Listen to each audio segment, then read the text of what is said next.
Hey everybody, Brian Shannon from alphatrends.net. Today is Friday, the 30th of August. Hope you had a good week, and we've got a nice 3-day weekend ahead of us. The markets were a little bit lower for the most part this week. Today's rally in the SPY managed to get us back up on the week, so closed with a small gain there for the SPY. The bonds pulled back a little bit, and Bitcoin and Ethereum were the weaker groups. Let's take a look at these charts and make some sense of it. I'll start out with what everyone wants to talk about this week, which is NVIDIA. NVIDIA, prior to the earnings, I said that, this looked like an important level down in this zone where we saw the 50-day, the 20-day moving average, the anchor from the prior low, and I believe, what was it, the anchor off of the all-time high as well, right in this zone. So I was thinking that it had the potential to pull back into here, and it was also a 38.2% retracement of this low to this high. We did get a bounce there. It didn't follow through, and as you know from my work, I look at the direction of the 5-day moving average. When the 5-day moving average is declining, I might buy something for a day trade for a bounce, but I'm not looking for it to turn around.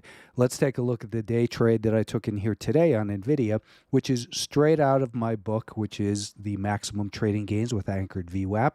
Don't chase the gap, wait for VWAP. We don't chase that gap higher. We wait for it to get back above the volume weighted average price and then ride it up. I was looking for it to get up towards the 2-day volume weighted average price, and then that was pretty much it, that morning move. So now where does this leave us? Well, I saw some people saying, well, it's just making lower highs and maybe it's going to make a lower low.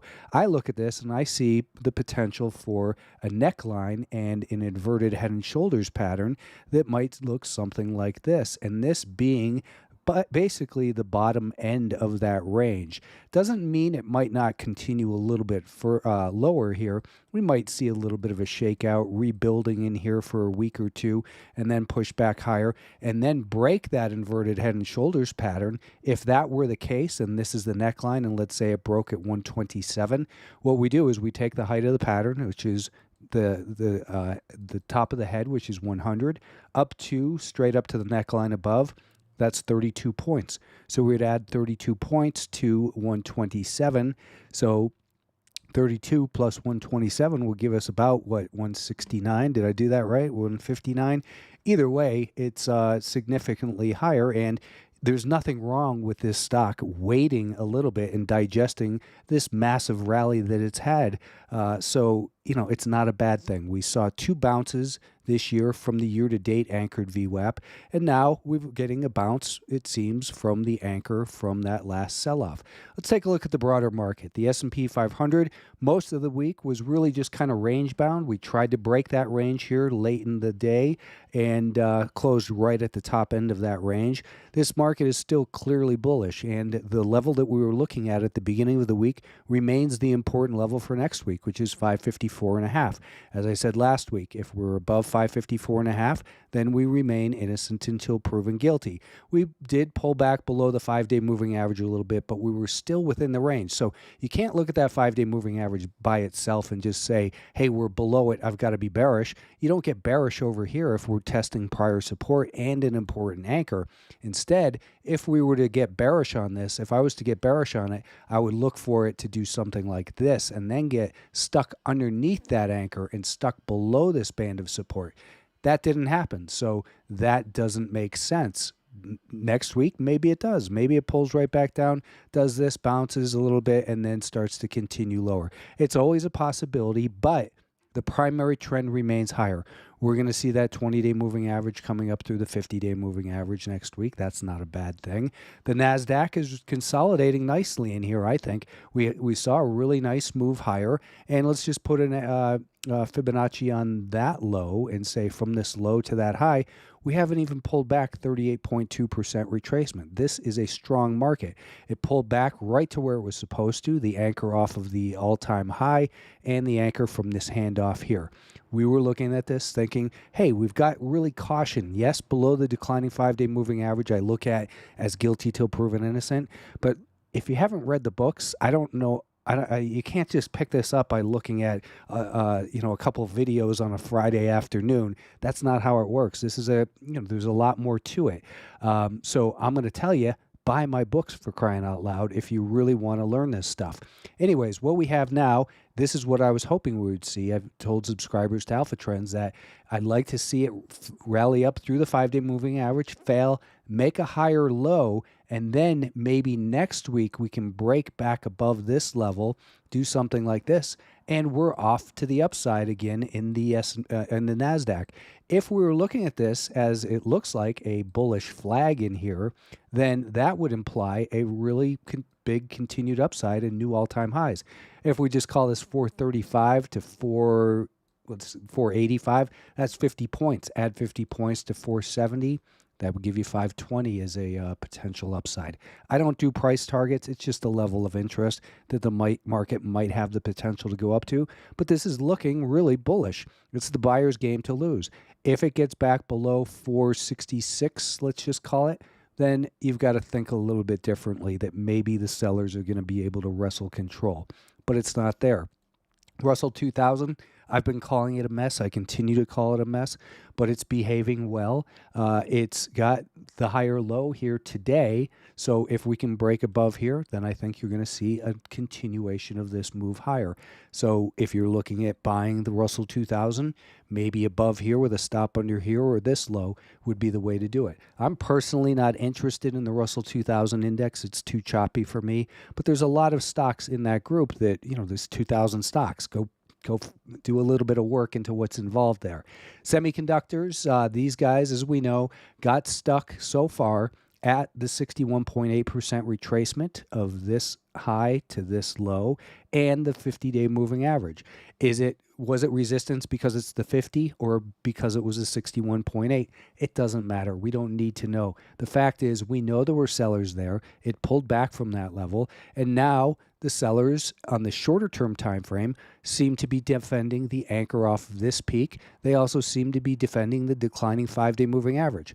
What we saw today is a possible bullish scenario, which is we saw a higher low. So if we can, very similar to the NASDAQ, if we can get back above this level, then perhaps we're back off to the races and we see it smash through this 50-day moving average. The one issue with the 50-day moving average for me is the 50-day moving average is declining, and next week we get rid of this data. So if it can rally up into here, though, that will get the 50-day moving average flattening out. Let's just let the market tell us what to do in here. As I mentioned, we've got the pattern here of this potentially being the first higher low since this pullback began. If you just keep it simple and focus on higher highs and higher lows, we don't want to buy the higher high here. We want to wait and have a higher low confirmed and then buy the higher high with a stop that would go either underneath this level or this level right here. You decide which ones makes the most sense for you in your time frame. Biotechs continue to build energy. They're doing exactly what we want them to do. Not exactly, because I was hoping today we would pull back and make a higher low somewhere in here. Instead, we pulled back right down to the bottom end of this range and the anchor off of this point right here where it broke this range. So we've got this as a clear level. Let's just call it 99.75. If we break below there and hold below there for more than an hour or so, then it seems likely we'll pull back a little bit deeper down towards the anchor from the August 5th low and the 20-day moving average. I would prefer we kind of rally up, and this is just what I prefer. It's not a prediction. Make a higher low and then go. That way, if you buy right here, your stop could be under that level. If you buy right here, your stop has to go way under here. You can buy twice as much and risk the same amount buying here if your stop is there versus right here. So how it gets to the trigger is always much more important than just breaking a trigger point. Financial stocks, these guys just won't quit. Higher highs and higher lows. If you're long, raise your stop up again. This is the new most recent relevant higher low with the rising 5-day moving average. Anyone who has tried to pick the top in here has lost money, as we're at all-time highs. Here's our monthly chart. This market has never, ever been higher than this. That is as bullish as you can get. If you're bearish on these financials, Well, you don't need to tell me to tell you what your equity balance looks like.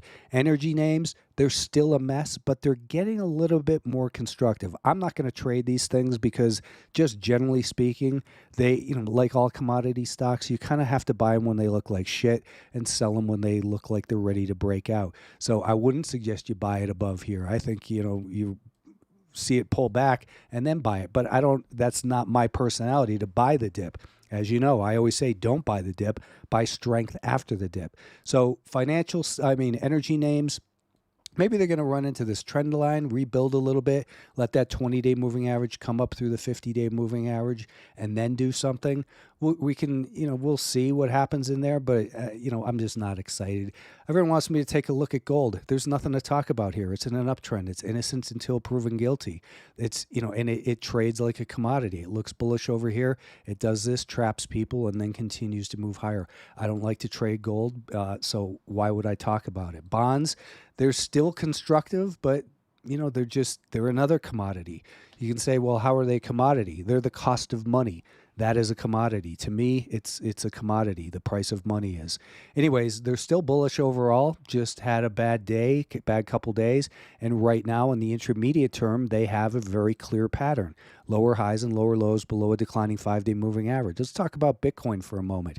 Actually, let's look at this chart. This is the one with the 5-day moving average in those colors. And again, it's someone asked me on Twitter this week when I posted this chart saying, how well do these signals work? And I said, it's not a signal. It doesn't mean just because it turns red, you want to get short the S&P 500, for instance, right here, because it hadn't broken that support. It's a piece of the puzzle. It just tells you, hey, let's get a little bit more cautious here. Bitcoin is still kind of flirting with the anchor off of that August 5th low as well. I just kind of view this as I gave it a shot to the long side this week. Basically scratched it, lost a very small amount. It was a small piece to begin with, but I just don't see it doing anything significant in here.